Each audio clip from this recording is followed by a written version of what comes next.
तो देखिए दोस्तों, आधुनिक भारत को जो मैंने डिवाइड करा है वो हम सबसे पहले डिस्कस करेंगे 1857 का विद्रोह, जो हमारा पहला सेक्शन है। उसके बाद नरमपंथी उदारवादी चरण, जो कि 1885 से लेकर 1905 तक का समय है ये।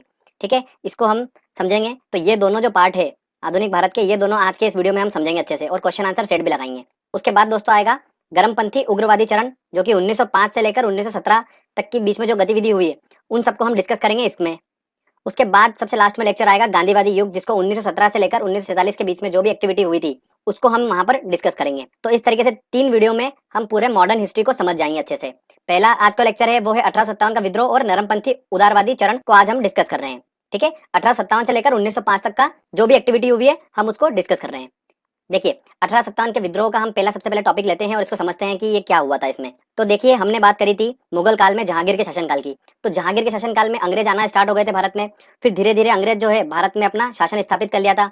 ठीक है, और यूरोपीय कंपनी आगमन मैंने आपको बताया था कि जैसे उन्होंने कैसे व्यापारिक कोठी लगाई थी और धीरे धीरे करके भारत देश पे पूरा कब्जा कर लिया था अंग्रेजों ने। तो अंग्रेजों का शासन भारत देश में बहुत बढ़ गया था। तो अंग्रेजों के शासन में दोस्तों 1856 की बात है, सरकार ने क्या करा, पुराने लोहे वाली बंदूक को बंद करके ब्राउन बेस जो नामक एक बंदूक थी उसको बंद करके इन्होंने क्या करा, एक नई बंदूक लेके आए, एनफील्ड रॉयल करके। अब एनफील्ड रॉयल नाम की जो बंदूक थी इसमें क्या होता था, गाय की चर्बी से बने हुए कारतूसों का यूज होता था। तो हुआ क्या, 29 मार्च 1857 को मंगल पांडे नामक एक सैनिक ने बैरकपुर में, ध्यान रखिएगा स्पेशली नोट डाउन करिएगा, बैरकपुर में गाय की चर्बी से बने कारतूसों को मुंह से काटने से मना कर दिया। तो उसके फलस्वरूप क्या हुआ, उसकी गिरफ्तारी करके 8 अप्रैल 1857 को उसको फांसी पे चढ़ा दिया। भारत देश में ध्यान रखिएगा क्रांति की चिंगारी थी वो यहाँ से लगी थी 1857 से। इसके बाद दोस्तों क्या हुआ, इस महान विद्रोह की जो शुरुआत हुई थी वो कहां से हुई थी, 10 मई 1857 जब ये फांसी चढ़ा दिया गया था। उसके बाद में क्या हुआ कि 10 मई 1857 को मेरठ से इस महाविद्रोह की जो थी शुरुआत हो गई थी। कहां से हुई थी, मेरठ से हुई थी। तो ये डायरेक्टली क्वेश्चन पूछते हैं एग्जाम में। इस विद्रोह के समय पर भारत का जो गवर्नर जनरल था वो कौन था, लॉर्ड कैनिंग था। वेरी आईएमपी पॉइंट है दोस्तों, नोट डाउन कर लीजिएगा। अब हम बात करते हैं कि जो भारत में ये विद्रोह हुआ इसकी शुरुआत कहां से हुई थी, मेरठ से हुई थी। तो दोस्तों अलग अलग जगह पर भारत देश में विद्रोह हो रहा था और इन विद्रोह का नेतृत्व कौन कर रहा था उसका नाम एग्जाम में पूछते हैं। तो जैसे दिल्ली में कौन नेतृत्व कर रहा था, बरेली में कौन कर रहा था इस विद्रोह का, तो मैं आपको उनका नाम याद करने की ट्रिक बताऊंगा। देखिए, दिल्ली में विद्रोह हुआ था, किसके नेतृत्व में हुआ था, बहादुर शाह जफर के नेतृत्व में हुआ था। तो इसको याद कैसे रखेंगे, दिल्ली से दिल निकल के आ रहा है, ठीक है, और जिसका दिल जो होगा वो बहादुर होगा वही लड़ सकता है, तो उससे आप याद रख सकते हैं। ठीक है, उसके बाद कानपुर में भी विद्रोह हुआ। तो कानपुर में किसके नेतृत्व में हुआ था, तात्या टोपे के नेतृत्व में हुआ था। और ध्यान रखिएगा तात्या टोपे का जो वास्तविक नाम था वो क्या था, रामचंद्र पांडुरंग था। ये डायरेक्टली क्वेश्चन पूछते हैं एग्जाम में। तो अब ध्यान रखिए, कानपुर तात्या टोपे कैसे याद रखेंगे हम, ठंड में हम क्या करते हैं, सर पे टोपा पहनते हैं। तो टोपा पहनते हैं तो वो कान तक पूरा हमारे कवर कर लेता है। क्यों पहनते हैं, इसलिए पहनते हैं कि कान कवर कर ले, हवा ना जाए अंदर।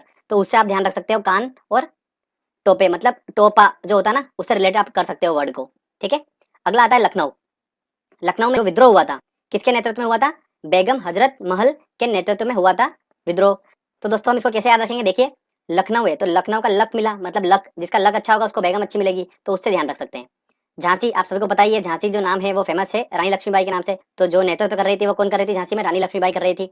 जगदीशपुर जो कि बिहार में पड़ता है, ठीक है, ये बिहार में जो विद्रोह हुआ था उसका नेतृत्व कौन कर रहा था, कुंवर सिंह कर रहे थे।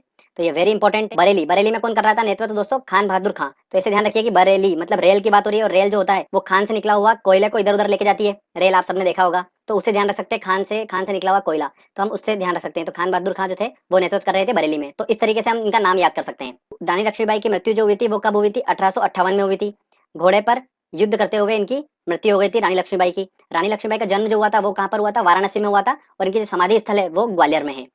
ठीक है, ये आईएमपी पॉइंट्स तक कुछ जो मैंने आपको बताए हैं। इस टॉपिक से, इस सेक्शन से जो 1857 का विद्रोह था, इस सेक्शन से इतना ही क्वेश्चंस बन सकते हैं। पर ये 1857 का जो विद्रोह था ये एक्चुअली में जो था ये क्या हुआ, सक्सेसफुल नहीं हो पाया था। क्यों, क्योंकि एक संगठन नहीं था। तो फिर हम समझते हैं आगे कि अब क्या हुआ था, उसके बाद गतिविधि क्या हुई थी।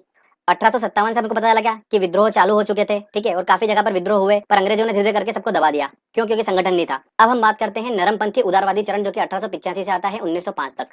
देखिए ध्यान से सुनिएगा आप, स्टोरी वाइज पूरा बताऊंगा आपको मैं। 1885 में क्या हुआ था, अंग्रेजों ने भारत देश पे पूरे वापस से अपना साम्राज्य स्थापित कर लिया था विद्रोह के बाद। तो भारत की जनता को सबसे ज्यादा परेशानी होने लगी थी। तो भारत की जनता ने क्या करा, मन में एक ऐसी राजनीतिक पार्टी बनाने की उनके बात आई जो कि अपनी मांगों को अंग्रेजों तक पहुंचा दे। तो उन्होंने फिर क्या करा, कांग्रेस की स्थापना करी। ठीक है, और कांग्रेस की स्थापना करी गई थी। तो उस समय पर जो गवर्नर जनरल था भारत का वो कौन था, लॉर्ड डफरिन था। ये डायरेक्टली क्वेश्चन एग्जाम में पूछते हैं। ध्यान सुनिएगा, जो कांग्रेस की स्थापना हुई थी उस कांग्रेस की स्थापना में जो अधिवेशन हुआ था उस अधिवेशन में 72 प्रतिनिधियों ने पहले भाग लिया था। और इसकी कांग्रेस की स्थापना जो की गई थी वो उसके संस्थापक कौन थे, ए ओ ह्यूम थे। ध्यान रखिएगा, वेरी इंपॉर्टेंट क्वेश्चन है। और इन्हीं को क्या बोलते हैं, हर्मिट ऑफ शिमला बोलते हैं। अब इसका पहला जो अधिवेशन हुआ था जिसमें 72 प्रतिनिधियों ने भाग लिया था, तो वो अधिवेशन कहाँ पर हुआ था? बंबई में हुआ था। और किसकी अध्यक्षता में हुआ था? व्योमेश चंद्र बैनर्जी की अध्यक्षता में हुआ था।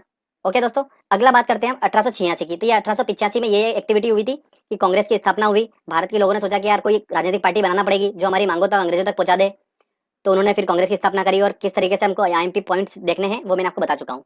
1886 में क्या हुआ था, देखो देखिए दोस्तों, कांग्रेस पार्टी जो थी वो पूरे भारत देश में फैल गई थी धीरे धीरे करके, और ये एक अब राष्ट्रवादी पार्टी बन गई थी 1886 में। उसके बाद बात करते हैं 1887 से लेकर 91 तक की बात। तो इसके बीच में क्या एक्टिविटी हुई थी? 1887 में दोस्तों ध्यान रखिएगा, दादा भाई नौरोजी ने इंग्लैंड में भारत सुधार समिति की स्थापना की थी। किसकी स्थापना कर दी थी? भारत सुधार समिति की स्थापना करी थी इंग्लैंड में। और इस भारत सुधार समिति का मोटिव ये था, एम ये था कि अंग्रेजों की जो नीतियां हैं उसका विरोध करना इसका मुख्य उद्देश्य था। उसके बाद क्या हुआ? 1887 से लेकर 91 के बीच में कांग्रेस के बहुत सारे अधिवेशन हुए। उस अधिवेशन में जो पहले मुस्लिम अध्यक्ष थे वो कौन थे? बदरुद्दीन तैयब थे।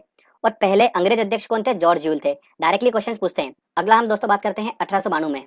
1892 में क्या हुआ था फिर? दादा भाई नौरोजी ने इंग्लैंड के फिंसबरी नामक स्थान से सांसद का चुनाव लड़ा। और इंग्लैंड की संसद पहुंचने वाले पहले ही भारतीय कौन बने थे? दादा भाई नौरोजी बने थे। तो ध्यान रखिएगा, वेरी इंपॉर्टेंट है, फिंसबरी नामक जगह पर उन्होंने पहले सांसद का चुनाव लड़ा था इंग्लैंड में। तो ये डायरेक्टली क्वेश्चंस बनते हैं, ये वाली वेरी इंपॉर्टेंट पॉइंट है, तो इसको आप ध्यान रखिएगा। अब दोस्तों हम बात करते हैं उदारवादी नेता और उग्रवादी नेता। ये दोनों काफी ज्यादा पूछे जाएंगे क्वेश्चन एग्जाम में, और इन्हीं को हम दो सेपरेट सेपरेट सेक्शन में पढ़ भी रहे हैं। उदारवादी नेता जो थे दोस्तों वो कैसे थे? ऐसे नेता थे जो अपनी मांगों को अंग्रेजों के सामने प्रार्थना पत्र और शिष्टाचार के माध्यम से वो अपनी मांगों को रखते थे। और उग्रवादी नेता जस्ट के अपोजिट थे, थोड़ा उग्र थे, वो समझ सकते हैं अपन। तो जो उदारवादी नेता थे वो कौन कौन है? दादा भाई नौरोजी, गोविंद रनाडे, गोपाल कृष्ण गोखले और मदन मोहन मालवीय। और उग्रवादी नेता थे वो थे लाल बाल पाल, स्पेशली नाम से जाना जाता है इनको। तो दोस्तों लाल से बना हमारा लाल लाजपत राय, बाल से बना बाल गंगाधर तिलक, और पाल से बना हमारा विपिन चंद्र पाल। ठीक है, ध्यान रखिएगा। इसके अलावा एक और उग्रवादी नेता थे अरविंद घोष। तो वेरी इंपॉर्टेंट है, ध्यान रखिएगा। लाल लाजपत राय, बाल गंगाधर तिलक, विपिन चंद्र पाल और अरविंद घोष, ये उग्रवादी नेता थे। तो डायरेक्टली ये एग्जाम में क्वेश्चन पूछते हैं। अपने को बोल दिया क्वेश्चन एग्जाम में ऐसा देते हैं कि निम्न में से कौन सा उग्रवादी नेता नहीं है। ठीक है, तो लाल लाजपत राय, बाल गंगाधर तिलक दे दिया, उसके बाद दे दिया विपिन चंद्र पाल, और चौथा ऑप्शन है दादा भाई नौरोजी। तो ऑब्वियसली बात दादा भाई नौरोजी होंगे जो कि उग्रवादी नेता नहीं है। तो इस तरीके से क्वेश्चंस घुमा फिरा के पूछते हैं। ठीक है, ये हमने यहाँ पर सेक्शन जो है ये हमारा कंप्लीट हो गया है। 1857 का विद्रोह और उदारवादी चरण, ये हमने अच्छे से कंप्लीट कर लिया है। तो चलिए दोस्तों, इससे रिलेटेड जितने भी क्वेश्चंस एग्जाम में पूछे गए हैं हम उन क्वेश्चंस को सॉल्व कर लेते हैं। पहला हमारा क्वेश्चन है, बेगम हजरत महल ने 1857 के विद्रोह का नेतृत्व निम्न में से किस शहर से किया था? देखिए वर्ड हमने पकड़ा बेगम, और बेगम किसकी अच्छी होगी? जिसका लग अच्छा होगा तो इसका आंसर लगेगा ए आंसर, लखनऊ। ठीक है, 1857 के विद्रोह के समय भारत का गवर्नर जनरल कौन था? देखिए विद्रोह के समय कौन था? Lord Canning. तो इसका आंसर लगेगा सी आंसर। अगला क्वेश्चन है, 1857 के विद्रोह में कानपुर से सैनिकों का नेतृत्व किसने किया? देखिए कानपुर से बात आ रही है, तो कानपुर से दोस्तों मैंने आपको बताया था हम सर्दी में टोपा पहन लेते हैं कान को ढकने के लिए, तो उससे हमारा रिलेटेड बनेगा। तो तात्या टोपे इसका आंसर होगा, बी आंसर होगा। ठीक है, चलिए आगे और देखते हैं क्वेश्चन। अगला हमारा क्वेश्चन है, 1857 का विद्रोह बिहार से किसके नेतृत्व में हुआ था? देखिए किसके नेतृत्व में हुआ था? बिहार से कुंवर सिंह के नेतृत्व में हुआ था। तो इसका आंसर गया ए आंसर। 1857 का विद्रोह में शामिल तात्या टोपे का वास्तविक नाम क्या था? तो उनका वास्तविक नाम था रामचंद्र पांडुरंग। तो इसका आंसर होगा डी आंसर। मंगल पांडे कहाँ के विप्लव से जुड़े हैं? तो देखिए कहाँ के विप्लव से जुड़े थे? वो बैरकपुर के विप्लव से जुड़े थे। तो इसका आंसर लगेगा ए आंसर। चलिए आगे और क्वेश्चन देखते हैं हम। अगला क्वेश्चन है दोस्तों, भारतीय राष्ट्रीय कांग्रेस की पहली बैठक कहाँ पे हुई थी? देखिए पहली बैठक हुई थी बंबई में। तो इसका आंसर गया सी आंसर। किस गवर्नर जनरल के समय भारत में कांग्रेस की स्थापना हुई थी? देखिए गवर्नर जनरल कौन थे उस टाइम? लॉर्ड डफरिन थे। तो इसका आंसर लगेगा D answer. Indian national Congress के संस्थापक कौन थे? ए ओ ह्यूम। तो इसका आंसर लगेगा सी आंसर लगेगा। चलिए आगे और देखते हैं क्वेश्चन। अगला क्वेश्चन है, वह कौन सा प्रथम भारतीय था जो ब्रिटिश संसद के लिए निर्वाचित हुआ था? देखिए ब्रिटिश संसद के लिए कौन निर्वाचित हुआ था? दादा भाई नौरोजी। इसका आंसर लगेगा सी। निम्न में से कौन नरम दली नेता नहीं है? देखिए नरम दली नेता नहीं है। ठीक है, मतलब गरम दल के नेता कौन है? तो मैं बताता लाल बाल पाल, तो बाल गंगाधर तिलक इसका आंसर होगा ए आंसर। भारतीय राष्ट्रीय कांग्रेस का पहला मुस्लिम अध्यक्ष कौन था? देखिए कौन था? बदरुद्दीन तैयब थे। तो इसका आंसर लगेगा सी आंसर। अगला क्वेश्चन है, भारतीय राष्ट्रीय कांग्रेस के पहले अधिवेशन में कितने प्रतिनिधियों ने भाग लिया था? तो 72 प्रतिनिधियों ने भाग लिया था। तो इसका आंसर लगेगा ए। लॉर्ड कर्जन के प्रशासन की तुलना औरंगजेब से किसने की थी? तो किसने की थी? गोपाल कृष्ण गोखले ने करी थी। तो इसका आंसर लगेगा ए आंसर। तो फ्रेंड्स देखिए अपन ने छोटा सा टॉपिक था, अच्छे से कवर करा, और सारे इंपॉर्टेंट क्वेश्चन आंसर भी लगा लिए हमने, और सारे हमने आसानी से सॉल्व कर लिए। ठीक है, वीडियो आपको अच्छा लगा है तो जल्दी से इस वीडियो को लाइक करिए, दोस्तों के साथ शेयर करिए, और कमेंट करके बताइए वीडियो कैसा लगा आपको। दोस्तों आपने अभी तक चैनल को सब्सक्राइब नहीं करा है तो प्लीज चैनल को सब्सक्राइब कर लीजिए, क्योंकि इस तरह के अच्छे अच्छे वीडियो मैं आपके लिए लेकर आता रहूंगा। तब तक के लिए जय हिंद, जय भारत।